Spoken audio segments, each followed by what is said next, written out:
Less than a year into his presidency, amid gasps of surprise, Barack Obama was awarded the Nobel Peace Prize for extraordinary efforts to strengthen international diplomacy. I will accept this award as a call to action. Fast forward to 4 years after receiving the prize. No more war! No more war! No more war!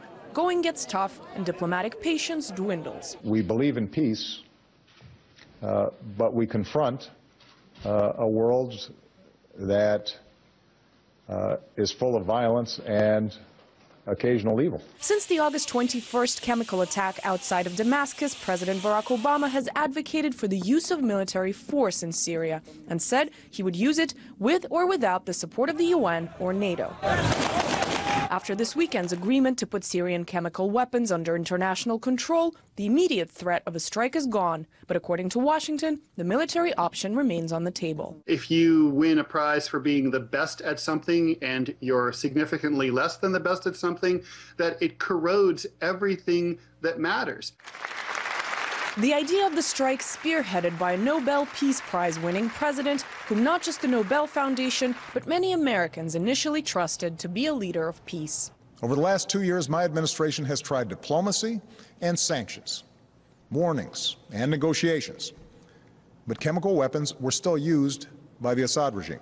Should people of the world demand that the Peace Prize be returned? That's a very important demand. It's a good demand because it is a way of saying that this is not someone who represents peace at all, but represents U.S. power in its most ruthless form. It's not only activists calling for the U.S. president to return his Peace Prize. Texas Congressman Steve Stockman said he would vote in favor of the Syrian intervention last week if President Obama would send his medal back to Stockholm. Bombing cannot but kill people. It cannot but kill people, regardless what else it does. It is designed to kill, and it will. The Obama administration flirting with force in Syria is just the latest example of a U.S. president willing to use military force, sometimes in secrecy. Even if we're going to set that aside, we need to examine his drone warfare and the fact that he has been conducting drone wars against Yemen, Pakistan, Somalia, just to name a few. There's drones that have been going on in more than 20 countries around the world. In just Yemen, Somalia, and Pakistan, between 4,000 to 6,000 people have been killed. Only 70 of whom were regarded as alleged suspects of terrorism. But for now, the tide seems to have turned, and the U.S. is trying yet again with Russia to proceed peacefully when it comes to Syria.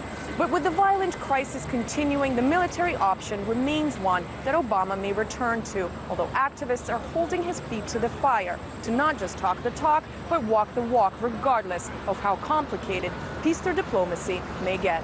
Anastasia Churkina, RT, New York.